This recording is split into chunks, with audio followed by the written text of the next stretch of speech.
Nation TV, India की आवाज।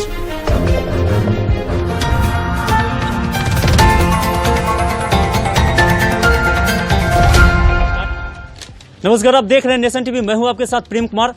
महुआ के लक्ष्मी नारायणपुर पंचायत में हमारी टीम पहुंची हुई है। यहां पे तमाम जो विकास की योजनाएं हैं, स्थानीय लोगों का मानना है कि यहां पे सही रूप से नहीं हो पाया। हालांकि कुछ विरोधी हैं, उन लोगों का कुछ अलग ही मानना है कि यहाँ पे पंचायत चुनाव इस बार दूसरे टाइप से होगा, एक बनाम एक प्रतिद्वंदी, मतलब वो हम आपको आगे दिखाएंगे। लेकिन अभी हमारे साथ पंचायत समिति सदस्य सत्येंद्र जी जुड़ गए हैं। तमाम जो विरोध में इनका लोग हैं, क्या संदर्भ है, इनका कहना है, और अगले रिपोर्टिंग में हम आपको दिखाएंगे कि पंचायत चुनाव का जिस प्रकार से तैयारियां की जा रही है, तो पंचायत चुनाव लगता है सही समय पे हो जाएगा। स्वागत है आपका नेशन टीवी पे सर। सबसे पहले टीवी नेशन के टीम को हम अपनी ओर से और पंचायतवासी की ओर से धन्यवाद देता हूं कि आप लोग हमारे पंचायत में आए और पंचायत के विकास और जो काम हुआ है उसके संदर्भ में आप मीडिया के माध्यम से जनता को, देश को, पंचायत को, जिला को बताइएगा। इसके माध्यम से हमारी जनता, हमारे लोग देख सकेंगे कि हाँ, यहाँ कंचनिया देवी या उसके पूर्व मेरी पत्नी नीलम देवी या मेरे द्वारा क्या विकास किया गया, कौन कौन सा विकास किया गया, उसका खाका हम प्रस्तुत करेंगे। जी अच्छा सर, सबसे पहले ही हमारा एक सवाल है कि यहाँ पे वर्तमान में तो मुखिया हैं कंचनिया देवी, लेकिन यहाँ पे सत्येंद्र सिंह के नाम से पंचायत जाना जा रहा है। क्या कहेंगे इस संदर्भ में लोग? चूंकि हम 2000 से यहाँ के राजनीति कर रहे हैं, वर्ष 2000 में सबसे पहला चुनाव लड़े थे। उस समय हम चुनाव हार गए थे। हम अब यहाँ के पंचायत के लोगों के बीच जुड़े हुए रहे, जनता के दुख दर्द को झेलते रहे, हम अपना कारोबार करते रहे और जनता को दुख दर्द को भी देखते रहे। जनता के प्रयास से, मेरे प्रयास से जनता ने हमको जनप्रतिनिधि बनाया। और हमारे कुछ विरोधी जो थे वो भी यहाँ चुनाव लड़े थे और वह 2001 के बाद वह छोड़ के अपने बिजनेस के लिए चले गए थे कलकत्ता। उसका पंचायत की ओर झांके नहीं थे। और प्रत्येक चुनाव में उनका काम है पीछे से वार करना और मेरा विरोध करना। बार बार वो विरोध करते रहे, लेकिन कभी पंचायत के जनता का ध्यान वो नहीं दिए।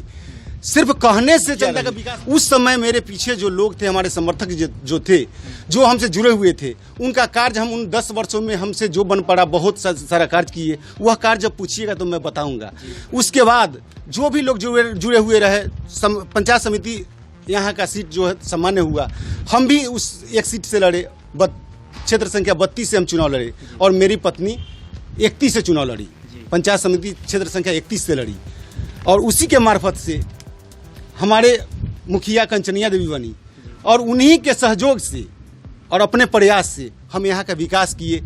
चूंकि मैं यहाँ का जनप्रतिनिधि हूँ, पंचायत समिति सदस्य हूँ, इसीलिए जनता मेरे पास आती है, उसका काम हम करते हैं। मुखिया जी, गली नली और नल जल योजना चली। नल जल योजना में हमारे यहाँ 15 वार्ड हैं। 15 वार्ड में जो जेई द्वारा, कनीय अभियंता द्वारा जो एस्टीमेट बनाया गया, उस राशि के आलोक में सभी वार्ड क्रियान्वयन समिति को राशि पंचायत द्वारा भेज दी गई और गली नली में जो बना उसका राशि भेज दिया गया। और सभी वार्ड में पानी 2 बरस पूर्व से चल रही है। 2 बरस से पूर्व से करीब पानी जनता को मिल रहा है। वह किसी जनता से पूछिएगा, देखिएगा, पता चलेगा कि यहाँ जल नल से पानी मिलता है या नहीं मिलता है। और गली नली से जो कार्य हुआ, वह रोड आज भी बना हुआ है। देखने से, कहने से नहीं, उसको देखिएगा, देखने से पता चल जाएगा क्या वो रोड बना है या नहीं बना है। वार्ड नंबर 4 में जो एस्टीमेट ऑन एस्टीमेट जो राशि है, वह उस राशि लगभग लगता है वह 2018 में ही वह राशि भेज दी गई है। यह कार्य वार्ड सदस्य का है, वार्ड अध्यक्ष होते हैं वार्ड क्रियान्वयन समिति के, उनका कार्य है। वहाँ के जनता उनको भी दायित्व दी है, काम उनको करना था। अब वह नहीं कर पा रहे हैं, इसका मतलब वह अक्षम व्यक्ति हैं। अगर करते तो वहाँ के जनता से पूछिए, जब भीषण गर्मी पड़ रही थी उस समय वो कहाँ थी? क्या जनता को पानी देने के समय उनका कोई योगदान वहाँ रहा है? उनका तो कहना है कि इसे मतलब वो ब्लैंक चेक में जबरदस्ती जो है साइन करवा लिए। क्या किसी से ब्लैंक चेक पर साइन करा लेगा या कोई जबरन चेक पर दस्तखत करा लेगा तो वह जबरन एक दिन, आज कोई जबरदस्ती पकड़े सिग्नेचर करा सकता है, कल वह व्यक्ति जिसका जबरन सिग्नेचर कराया जाएगा, वह व्यक्ति जाके थाना में FIR करेगा कि हमारा चेक कोई छीन लिया। क्या उन्होंने कभी 2018 या 2017 में कभी कुछ लोग कह रहे हैं कि मुखिया जी कभी सामने नहीं आते हैं, वो गायब रहते हैं, सारे डील आप करते हैं पंचायत के लिए, और यहाँ तक कि मुखिया जी का सिग्नेचर भी नहीं रहता है, आप ही कर देते हैं। सिग्नेचर क्या, बैंक से किसी दूसरे सिग्नेचर से राशि निकलेगा क्या? बैंक मतलब पंचायत में जो भी काम अगर होता है तो आप ही या तो जितना ग्राम सभा हुआ हो, पंचायत में जितना ग्राम सभा हुआ है, या किसी तरह का कोई सरकारी आयोजन किया गया है जिसमें मुखिया की उपस्थिति अनिवार्य है, 15 अगस्त हो 26 जनवरी हो, किसी जनता से पूछिएगा क्या 26 जनवरी और 15 अगस्त का झंडा तोलन किसी दूसरे व्यक्ति द्वारा फहराया जाता है क्या?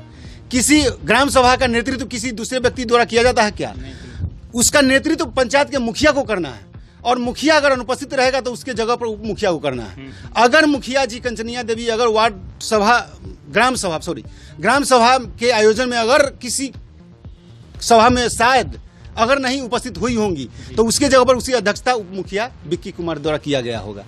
उसके जगह पर हम तो उसका अध्यक्षता नहीं, सरकार द्वारा दिशा निर्देश दिया गया, उसके आलोक में मेरे द्वारा, मेरे पत्नी के द्वारा, पंचायत समिति सदस्य नीलम देवी द्वारा, मेरे पुत्र उप मुखिया विक्की कुमार द्वारा और मुखिया कंचनिया देवी द्वारा जो भी कार्य दिया गया उसका अक्षर से पालन हम लोग किए हैं। विकास में हम लोग कहीं कोताही नहीं भरते हैं। हम अपने प्रयास से, अपनी क्षमता से ज्यादा इस पंचायत का विकास किए हैं। हम 2-2 बजे खाना खाए हैं, प्रत्येक दिन जनता गवाह होगी, हमने 2 बजे खाना खाया है। में जो खड़े होते हैं, पंचायत का चुनाव 2 व्यक्ति, 3 व्यक्ति, 5 व्यक्ति के बीच किया जाता है। उसके कार्य देख के, उसका चरित्र देख के, उसकी योग्य माने क्षमता देख के किया जाता है, न कि सूरत देख के किया जाता है। अगर किसी हमारे विरोधी द्वारा, आज जो हमारे विरोधी जो चुनाव लड़ने आए हैं, 5 वर्ष पूर्व, 10 वर्ष पूर्व से अगर वो पंचायत की जनता का कार्य किए होंगे तो जनता इंसाफ करेगी। 5 वर्ष में लगता नहीं है कि किसी जनता के यहाँ उनके द्वारा कोई काम किया गया होगा। कंचनिया देवी के विरोध मुखिया पद पर जो विरोधी प्रत्याशी है सरबती देवी, जिनका पोस्टर आया है, उनके पति उमेश राम है, वो भी 5 साल पंचायत समिति सदस्य थे, 2011 से 2016 तक। किसी क्षेत्र भ्रमण कर लीजिए और किसी जनता से पूछ लीजिए, उन 5 वर्षों में क्या उमेश राम द्वारा, पंचायत समिति सदस्य द्वारा 10 व्यक्ति के घर में भी अगर विकास किया गया होगा, 10 व्यक्ति का भी पेंशन करा दिया गया होगा, किसी लाभुक को कोई लाभ दे दिया गया होगा, तो जनता इंसाफ करेगी। उस जनता फैसला करेगी कि उनके द्वारा क्या विकास किया गया है। और कंचनिया देवी द्वारा कन्या विवाह योजना, एक सरकार की स्कीम है कन्या विवाह योजना, जिसमें लगता है 7-8 वर्ष से यहाँ राशि हमारे पंचायत में किसी को नहीं दिया गया और सरकार की तरफ से आवंटन शायद नहीं होगा, इसलिए नहीं दिया जाता होगा। पुनः अगर आएगा तो सबको कन्या विवाह राशि की योजना दी जाएगी। कबीर अंत्येष्टि की राशि, जिससे पहले 1500 रुपया मिला करता था सरकार से, अब 3000 रुपया प्रति लाभुक जो बीपीएल धारी हैं उनको मिलना है। पंचायत के रिकॉर्ड से और ब्लॉक के रिकॉर्ड से आप लोग पता कर सकते हैं, मीडिया बंधु आप लोग हैं, आप लोग कहीं खंगाल सकते हैं, आप लोग पता कर सकते हैं 7-8 वर्ष में हमने 1 रुपया की राशि कबीर अंत्येष्टि के पंचायत लक्ष्मीनगर पंचायत के मुखिया द्वारा नहीं उठाया गया है।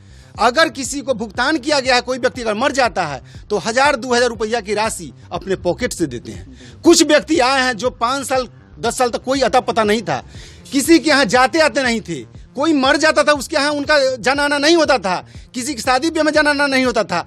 आज कहीं जाते हैं तो चूंकि चुनाव है, चुनावी लाभ लेने के लिए कहीं जाके 2000-4000 अपने पॉकेट से देते हैं। उन व्यक्ति को संदेश देना चाहते हैं, क्या वो 5 साल 10 साल क्या सऊदी अरब में थोड़े थे, वो पंचायत में ही थे।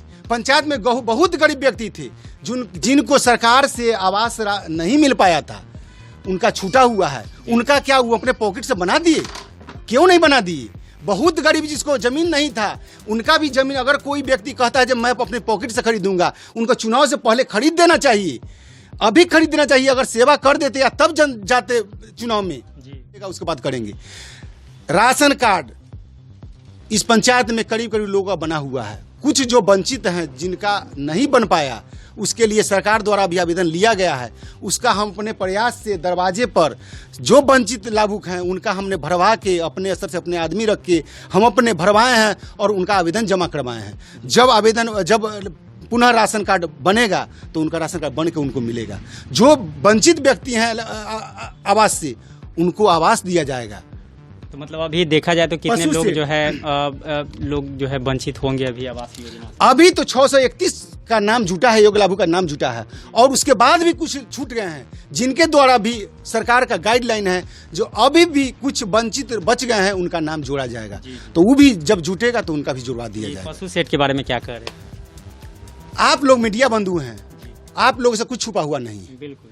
आप लोग जाके जिला में माने प्रखंड कार्यालय में नहीं, डीपीओ जिला कार्यक्रम पदाधिकारी के यहाँ, जिलाधिकारी के यहाँ बैठ के पूछ लीजिए, मनरेगा जो योजना है सरकार द्वारा, उसमें क्या एडवांस राशि मिलती है? नहीं मिलती है। उसमें जो कार्य होता है वह उधार कार्य होता है, वह मेटेरियल ईंटा वाले से, सीमेंट वाले से, गिट्टी वाले से उधार लिया जाता है, या कोई जनप्रतिनिधि अपने पास से पैसा लगा दे तो उसको राशि की भुगतान, मेटेरियल राशि की भुगतान जब सरकार भेजेगी, किसी का भुगतान 1.5 साल पर, 2 साल पर, 2.5 साल पर भुगतान होता है, 2.5 साल उधार काम होता है। पशु शेड जितना निर्माण हुआ होगा मेरे पंचायत में, तो हम चढ़वाए हैं 81 को करीब किसान का एंट्री है, यहाँ चढ़ गया है योजना। योजना चढ़ता है तो उस योजना देख लीजिएगा, लिस्ट निकाल के, उस योजना में योजना का नाम चढ़ा हुआ है, उसका राशि चढ़ा हुआ है, और उसमें ऑन गोइंग चढ़ा हुआ है, जो उसमें एडवांस कितना हुआ वो भी चढ़ा हुआ है, वो भी हम प्रस्तुत कर देंगे। उसमें 1 रुपया एडवांस राशि नहीं लिया गया है, और विरोधी द्वारा, चूंकि उनको कार्य आज तक किए ही नहीं, उनके द्वारा गलत आरोप लगाया जाता है कि इसमें राशि निकाल लिया गया है। अगर 1 रुपया के राशि का निकासी अगर हो गया होगा पशु शेड में, तो मैं चुनाव जीवन में नहीं लड़ूंगा।